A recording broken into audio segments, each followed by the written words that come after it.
Dinosaur Bob and His Adventures with the Family Lazardo by William Joyce. Read aloud by Big Papa Scott.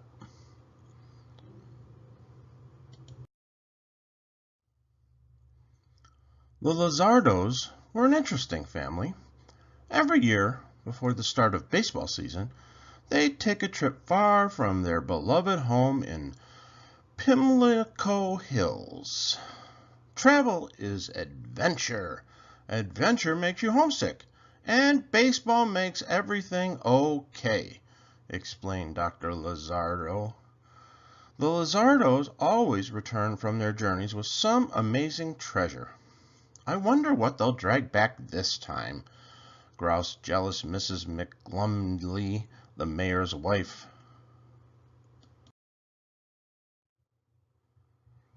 The Lazardos zipped about from one spot on the globe to another: London, Rome, Zanzibar, Cleveland. While they were on safari in Africa, young Scotty Lazardo wandered away from camp and returned with a dinosaur. "Look what I caught," he said. "Can we keep him?" pleaded Scotty's sisters, Zelda and Velma. "I don't see why not," said Dr. Lazardo. "He looks kind of like my Uncle Bob," said Mrs. Lazardo. Jumbo, their bodyguard, said nothing. Scotty patted the dinosaur on the nose. "Bob," he tried. The dinosaur smiled and wagged his giant tail. So they named him Bob. With Bob along, safari life was fun. They settled into a routine: swimming in the morning, games of baseball in the afternoon, and songs by the campfire before bed. One night, after a rousing rendition of the Hokey Pokey, Mrs. Lazardo remarked, "Dancing and dinosaurs. Who could ask for anything more?" One day, while deep in the jungle, they came to the banks of the river Nile. Dr. Lazardo said, "Let's go sailing." So they made Bob into a ship and steered him down the river. "Going by Bob is the only way to travel," sighed Zelda. Everyone began to sing. "Take me out to the ball game." Bob hummed along. Jumbo said nothing but tapped his foot. It was grand. Bob and the Lazardos were becoming quite attached to one another. But they couldn't sail him all the way back to Pimlico Hills. "Bob took us down the Nile in style," reasoned the doctor. "It would be bad manners if we didn't return the favor." So Dr. Lazardo booked passage on a luxury liner.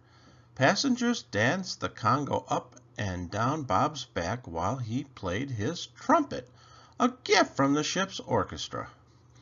"I think he likes the trumpet," said Scotty. "I'll write him a song," said Zelda. Every evening the children led Bob up to his berth in the ship's smokestacks and brought him a bedtime snack: 2 peanut butter and bologna sandwiches and 400 double Dutch chocolate cakes. After a serenade of Zelda's special song, the Ballad of the Dinosaur Bob, Bob always fell asleep with a smile on his face. Their arrival in New York was quite eventful. Tugboats blew their whistles, freighters blasted their horns, people waved from bridges.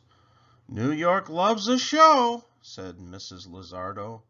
"And Bob's the biggest show in town," said Dr. Lazardo as they gathered up their baggage.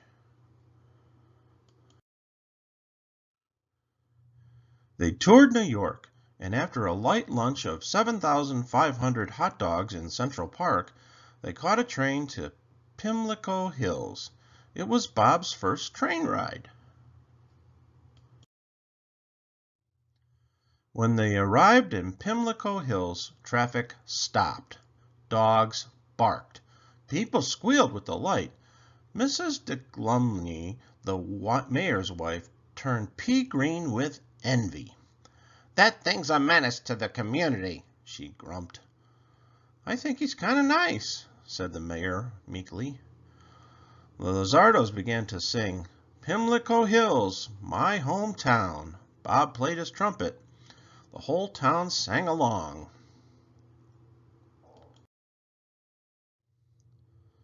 Reporters flocked to the Lazardos' house. Bob will scare off burglars, Dr. Lazardo told them. And he can blow a mean trumpet, said Zelda. He hokey-pokeys like a fool, said Velma. And can he play baseball, shouted Scotty. Jumbo said nothing. The photographer's cameras flashed. Lengthy lizard lands with Lazardos, read the headline in the paper. Bob was famous. Life in Pimlico Hills was restful. There were meals on the lawn, games of go fish, and a snack and a serenade before bed each night. Home sweet home, huh, Bob? Asked Scotty. Bob smiled and wagged his tail. One day, Bob and Lazardos played some baseball in the backyard. Bob could play right and left field at the same time. The Pimlico Pirates watched Bob play. The Pirates had never won a game. They were the worst team in history, but everyone in town loved them and went to all their games. I wish the big guy in the green could play for us, said one of the pirates. The following morning, Bob saw some neighborhood dogs chasing cars. He decided to join them. Aren't you Lazardo's dinosaur? Asked a policeman. Bob nodded. He was arrested for disturbing the peace. Bob enjoyed being fingerprinted. He didn't understand he was in trouble. The Lazardos rushed to get Bob out of prison, but the mayor wouldn't let him go. I'm sorry, he explained. We can't have dinosaurs running wild in the streets. We'll be sending him back to Africa in the morning. Bob let out a sad howl. So did Lazardos. Everyone, even the policeman, began to cry. That night, no one at the Lazardos' house could sleep. Poor Bob, sighed Scotty. All alone, said Velma. Without his trumpet, said Zelda. Suddenly, Dr. Lazardo jumped up, grabbed his hat, and ran out the door. Don't worry, said Mrs. Lazardo. Your father never goes out in his pajamas unless he has a smashing idea. Soon the doctor returned with Bob. Come on, he whispered. Be very quiet. We're running away. Bob's escape made headlines the following morning. Lazardos and lizard on the lam. Cops confused. So they hit the open road. If Pimlico Hills won't have Bob, then we won't have Pimlico Hills, said the doctor. It's Bob or bust, said Mrs. Lazardo. Home is where the Bob is, said Scotty, and they all agreed. But something just didn't feel right. Zelda wrote a new song. I'm so lonesome, I hope I'm home sometime soon.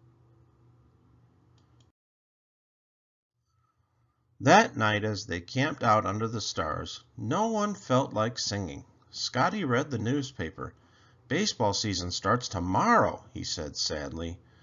Well, said Dr. Lazardo, grabbing his family globe, time to decide where we're headed. Let Bob decide, said Mrs. Lazardo. Bob thought for a moment, then touched his nose to a point on the globe. Pimlico Hills, said Dr. Lazardo. He touched Pimlico Hills. Home, said the children wistfully.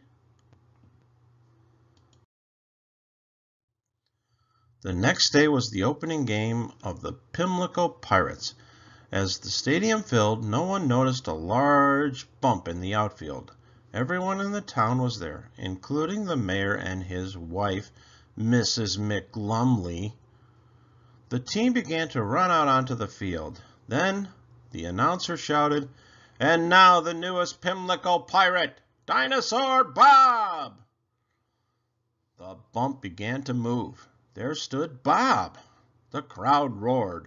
So did the mayor. Mrs. de Glumney said nothing. Bob smiled his big dinosaur grin, and the game began. The Lazardos cheered Bob from the dugout and gave him water between innings. The game was close. The Pirates were playing better than they'd ever had. They needed just one run to win the game when Dinosaur Bob stepped up to bat. He swung with all his might. Crack! The ball went up and up, clear out of the stadium and out of sight.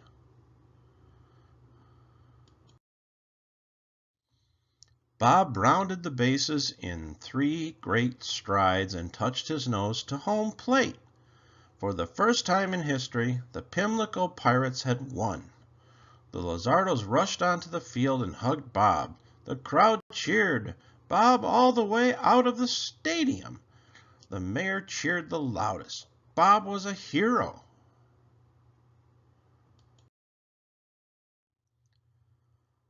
"I still say he's a menace to the community," sniffed Mrs. de Glumney. "He promises he'll never chase cars again," said Scotty.